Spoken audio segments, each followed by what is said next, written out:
भोपाल से खबर आ रही है। भोपाल की ट्यूशा मौत की गुत्थी सुलझने के बजाय उलझती ही जा रही है। हर दिन इस केस पर नए और चौंकाने वाले खुलासे हो रहे हैं। ट्यूशा की मौत को 10 दिन हो गए, लेकिन उसके पति समर्थ सिंह का अब तक कुछ अता पता नहीं। वो लगातार पुलिस को चकमा दे रहे हैं, जबकि 6 टीमें उसकी तलाश में लगी हुई हैं, लेकिन वो जमानत के लिए हाईकोर्ट पहुंच चुका है। वहीं इतना ही नहीं, ट्यूशा की सास गिरिबाला सिंह ने ट्यूशा की व्हाट्सएप चैट और एक ऑडियो क्लिप वायरल होने के बाद अदालत का रुख किया है। अब वो मांग कर रही हैं कि ट्यूशा के पूरे परिवार के फोन फॉरेंसिक जांच के लिए भेजे जाएं, ताकि लीक स्रोत का पता लगाया जा सके।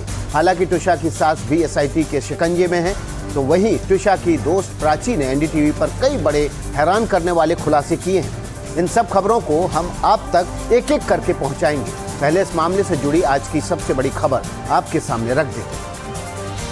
ट्यूशा की मौत में बहुत बड़ा खुलासा हम करने जा रहे हैं। ट्यूशा की सास गिरिबाला सिंह ने 46 लोगों से बात की थी।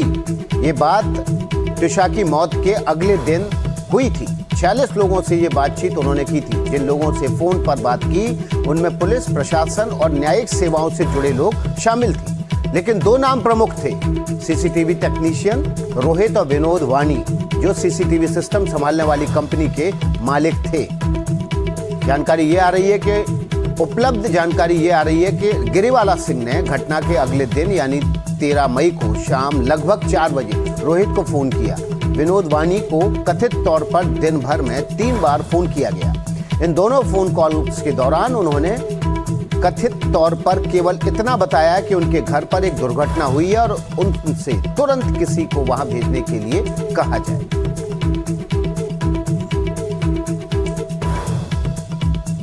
आकाश द्विवेदी हमारे सहयोगी इस खबर पर और ज्यादा जानकारी के साथ जुड़ गए हैं। आकाश, जिन टेक्नीशियंस को गिरिबाला सिंह ने फोन किया, वो आखिर उन टेक्नीशियंस के जरिए चाहती क्या थी? क्या फुटेज में जो सीसीटीवी फुटेज थी उसको डिलीट करवाना चाहती थी, उसमें छेड़छाड़ करना चाहती थी? कुछ पता चला है? देखिए, एक न्यायालय में एक आवेदन गिरिबाला सिंह की ओर से लगाया गया। उसमें कहा है कि जो सीसीटीवी फुटेज सामने आए हैं वो काफी देरी से चल रहे हैं, क्योंकि पुलिस को डीबीआर देनी थी। इस वजह से ये कांटेक्ट किए गए, लेकिन उससे गलत संदर्भ में प्रस्तुत किया जा रहा है। इस वक्त हम गिरिबाला सिंह के घर के सामने ही मौजूद हैं और आरोप यही है कि जो 46 नंबरों पर लगातार बातचीत की गई, उसके जरिए इस पूरे केस को प्रभावित करने की कोशिश की गई है। क्योंकि ट्यूशा का परिवार ये कह रहा है कि जिन नंबरों पर बातचीत की गई है उनकी आईपी कॉल्स, इसके साथ ही जो कॉल डिटेलिंग है, व्हाट्सएप की चैटिंग है, उसकी जांच की जाए। इसमें एक नंबर आईपीएस प्रज्ञा ऋचा का है, जो महिला सुरक्षा शाखा में रही हैं। एक नंबर आईएएस मनु का है। इसके साथ ही कई मजिस्ट्रेट, एडीएम, इसके अलावा टीआई कटारा हिल्स जो यहाँ का नज़दीकी थाना है, उनसे बातचीत का है। इनकी बहन जो हॉस्पिटल में ईएनटी डॉक्टर हैं, इसके अलावा एक और ईएनटी से बातचीत की गई। इन सभी नंबरों की सूची बाकायदा फोटो के साथ जो परिजन है ट्यूशा शर्मा के, उन्होंने जारी करते हुए गंभीर आरोप लगाए हैं कि इससे जो पूरी प्रक्रिया है उसको प्रभावित करने की कोशिश की जा रही है और यही वजह है कि नंबरों की पूरी जांच की बात भी कही जा रही है। हम लगातार ये कोशिश कर रहे हैं कि गिरिबाला सिंह से बात हो और वो इस मसले पर भी अपना पक्ष रखें कि आखिर लगातार ऐसे इन नंबरों पर मौत के तुरंत बाद क्यों कांटेक्ट किया गया और क्या बातचीत हुई है, क्योंकि जिन अफसरों के नाम हैं वो वाकई में बहुत प्रभावशाली अफसर हैं। चाहे वो हम उनकी बात करें, प्रज्ञा ऋचा की बात करें या मनु की बात करें या फिर अन्य जो जज हैं उनकी बात करें, तो गिरिबाला सिंह ने को लेकर एक जो याचिका कोर्ट में लगाई, उसमें कहा गया है। आकाश, फिर से वही सवाल है कि गिरिबाला सिंह ने 2 टेक्नीशियंस को फोन किया जो सीसीटीवी कंपनी के मालिक थे। गिरिबाला सिंह क्या पता चल पाया है इनके जरिए क्या करवाना चाहती थी? देखिए, जो डीवीआर है, जो इसमें जिसमें सीसीटीवी की रिकॉर्डिंग्स होती हैं, वो पुलिस को सौंपे जाने थे। ये जो याचिका इन्होंने कल शाम कोर्ट में दायर की है, जिसमें इस बात का जिक्र किया गया है कि डीवीआर में घटना के समय से करीब 2 दिन 2 घंटे 20 मिनट पीछे का समय और तारीख दिख रहा है। दरअसल ये जो सीसीटीवी फुटेज वायरल हो रहा है उसको लेकर तर्क दिया गया है कि उसमें 10 तारीख की डेट दिख रही है। आकाश, 12 तारीख लौटेंगे। तो क्या इसमें खबर से जुड़ा हुआ जो भी अपडेट होगा आकाश के जरिए सबसे पहले आप एनडीटीवी पर हासिल करेंगे। इसी ट्यूशा की आत्महत्या से जुड़ी हुई खबर आपके सामने रख देते हैं। ट्यूशा की मौत को 10 दिन हो चुके हैं। बुधवार को अदालत ने दूसरी पोस्टमार्टम याचिका खारिज कर दी है। इस बीच परिवार ने 46 मोबाइल नंबरों का कॉल डाटा और डिजिटल रिकॉर्ड सुरक्षित रखने की मांग की है। त्विषा का परिवार ये आरोप लगाता है कि पुलिस तक को फोन करने में देरी की।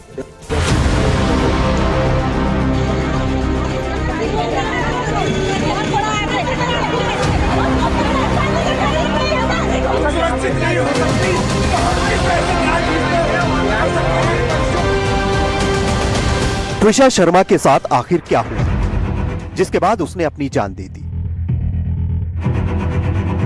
इस केस की जांच हर दिन नए मोड़ ले रही है।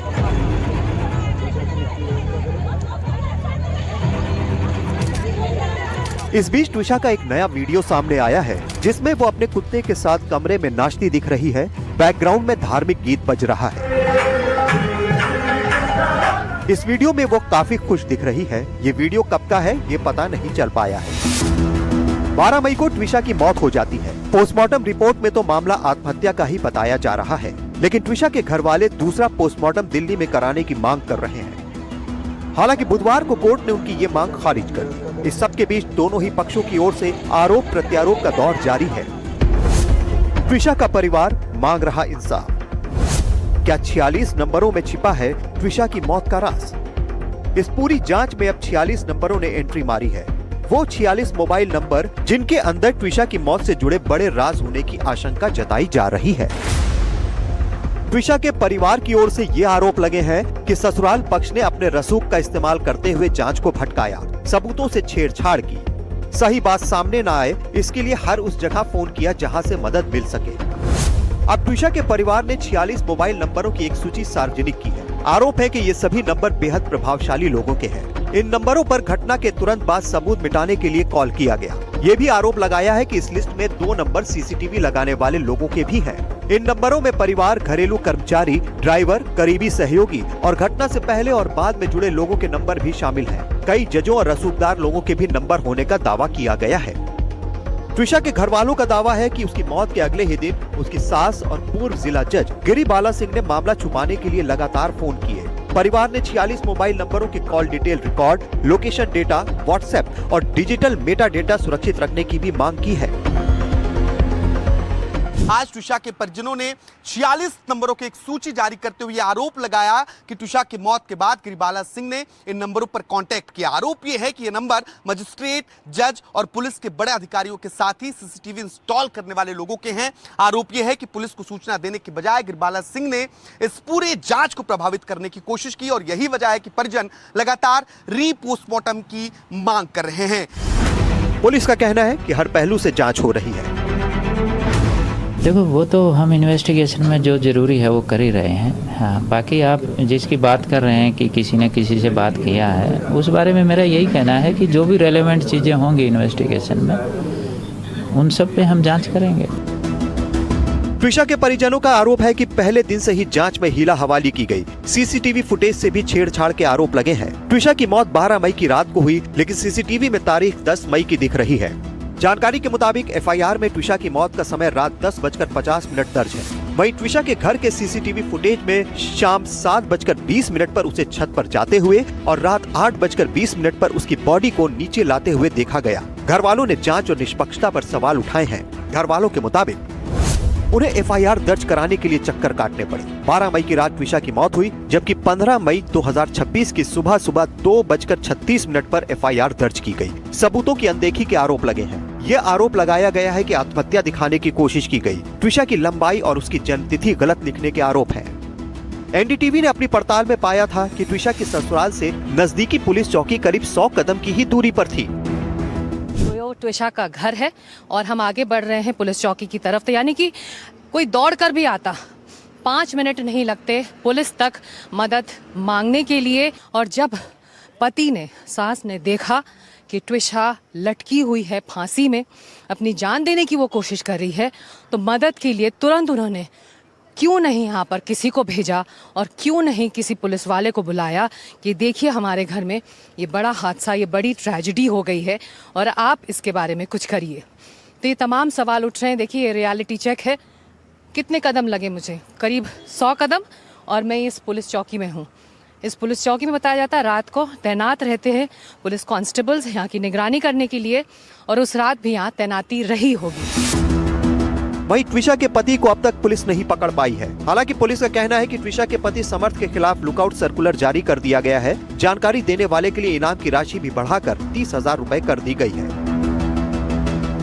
हाँ, हमने इनाम राशि बढ़ाई है, 30,000 रुपये किया है इनाम राशि, और लुकआउट सर्कुलर भी जारी किया है, और गिरफ्तारी के भी हम पूरे प्रयास कर रहे हैं कि जल्दी से जल्दी गिरफ्तारी हो जाए। सर कितनी टीम इसके लिए लगी हुई है? इसमें हमने 6 टीमें बना रखी हैं जो अलग अलग उसमें काम कर रहे हैं। वहीं ट्विशा के घर वालों ने उसका अंतिम संस्कार अभी तक नहीं किया है, क्योंकि उनका कहना है कि शरीर खत्म हो गया तो कई सबूत मिट जाएंगे और उनकी बेटी की मौत का सच सामने आना सबसे जरूरी है। भोपाल में आकाश द्विवेदी और हरप्रीत कौर के साथ सिकता देव, NDTV इंडिया।